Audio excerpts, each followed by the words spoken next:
fait, j'ai deux communications. Et ces deux communications ont été suscitées par mon collègue Martin Meunier, de l'Université d'Ottawa, chez qui je suis professeur invité pendant 2 mois et qui donc m'a dit a profité du fait que le congrès tombait au moment de ma présence à Ottawa pour m'inviter à échanger donc, avec lui. Donc il y a deux communications différentes.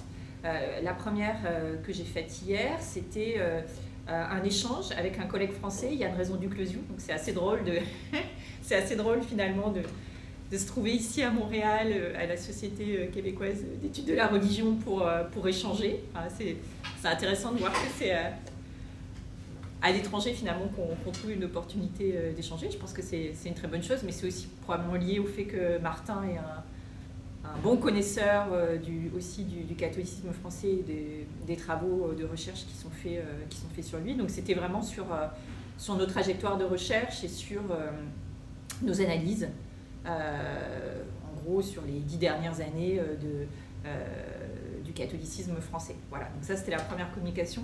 La seconde est plus classique, c'est dans le cadre d'une session sur des questions de genre et religion.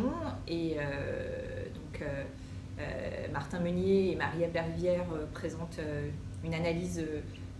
Ils sont en train de dépouiller tout un matériau empirique quantitatif sur le gender gap et son évolution, notamment d'une génération à l'autre.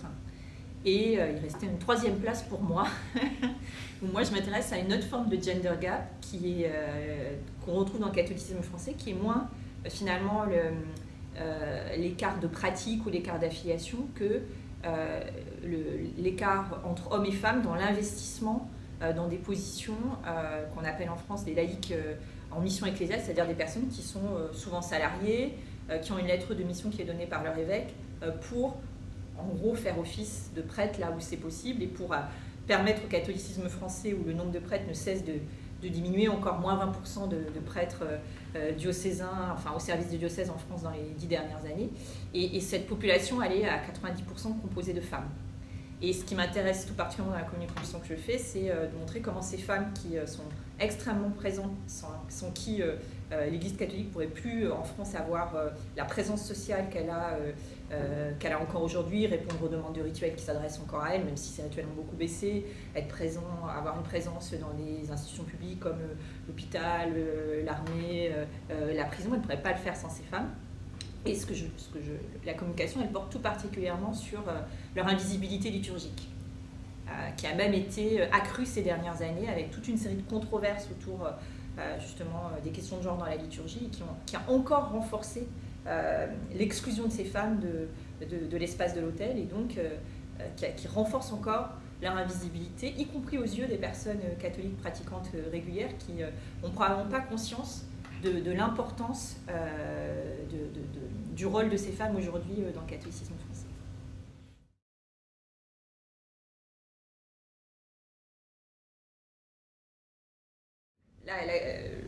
Le dialogue avec mon collègue français hier, c'était vraiment évoquer nos parcours, donc c'était le sujet même finalement de nos échanges. Sur les questions de genre que j'évoque cet après-midi, là c'est vraiment un fil très important de ma recherche depuis ma thèse. Il y a une espèce de paradoxe dans ma maîtrise. Je m'étais intéressée au travail du prêtre, et donc une des rares professions qui est encore une profession exclusivement masculine. Et en fait, en observant ce qui se passait concrètement, en commençant à travailler sur une profession exclusivement masculine, j'ai compris très vite que c'était une profession qui était en interaction continue avec une forme de division du travail extrêmement fine, avec toute une série de femmes en fait, avec des femmes. Et que donc, voilà, donc c'est vraiment une question, cette question de la place des femmes, c'est vraiment une question que je travaille depuis ma thèse, au début des années 2000, jusqu'à aujourd'hui, sachant qu'aujourd'hui, c'est des questions qui sont beaucoup plus controversées, notamment autour des questions de liturgie, avec à la fois des positions très conservatrices et finalement assez peu fondées, y compris au regard des normes ecclésiales qui veulent vraiment sortir les femmes de l'hôtel, les tenir à distance de l'hôtel. Et puis aujourd'hui, avec notamment un regain dans le contexte des scandales sexuels d'un féminisme catholique qui était très peu développé en France, en tous les cas beaucoup moins que ce qui est le cas au Québec, ce qui a été le cas depuis les années, au moins depuis les années 70. Là, il y a un regain de nouvelles des jeunes femmes qui rejoignent des groupes féministes catholiques et qui entendent là s'affirmer aussi, affirmer leur présence en liturgie. Donc ça devient un enjeu. C'était un enjeu qui était un peu invisibilisé, un peu sous-jacent il y a 20 ans dans mes premiers travaux, dans ma thèse, et qui aujourd'hui sont vraiment des enjeux de controverse, de politisation qui polarisent le catholicisme français.